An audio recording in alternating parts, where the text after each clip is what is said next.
6 জন যে সংস্কার প্রস্তাব দিয়েছেন সেই প্রস্তাবগুলো ওনারা হার্ড কপি আমাদের কাছে প্রেরণ করবেন। আমরা সেটা দেখে আমাদের লিখিত বক্তব্য দেব। পরবর্তীকালে ঐক্যবদ্ধভাবে আমরা যে সংস্কারের পক্ষে মতামত দেব। আমরা প্রধান উপদেষ্টাকে বলেছি আপনি ডিসেম্বরের মধ্যে নির্বাচন দেবেন বলেছেন, আমরা সেটা বিশ্বাস করছি এবং আমরা সেভাবে প্রস্তুতি নিচ্ছি। বিচার, সংস্কার এবং নির্বাচন একে অপরের প্রতিদ্বন্দ্বী নয়, এই তিনটি কাজ একসাথে চলতে পারে।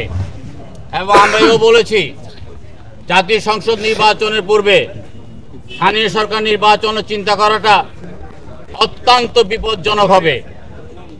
যে বিপজ্জনক পরিস্থিতি সৃষ্টি হবে সেটা সামাল দেওয়া তত্ত্বাবধায়ক সরকারের পক্ষে সহজ হবে না। সুতরাং সারা জাতি উন্মুখ হয়ে আছেন জাতীয় নির্বাচনের জন্য। জাতীয় নির্বাচনে আমরা চাই।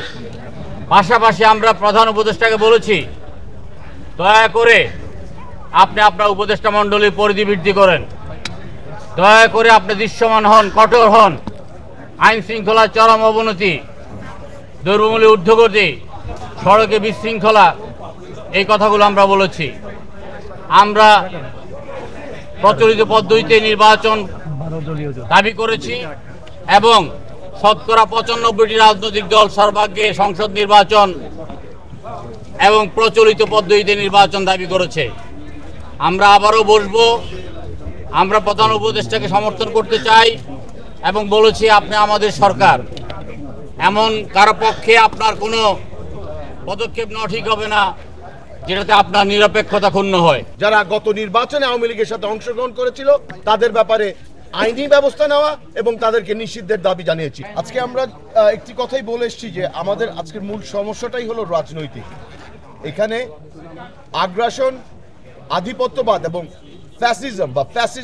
ফ্যাসিবাদ বিরোধী যে শক্তিগুলো ছিল তাদের মধ্যে একটি ঐক্যমত দরকার এবং সেই ঐক্যমতটি হতে হবে আমাদের রাজনৈতিকভাবে সমাধান করতে হবে।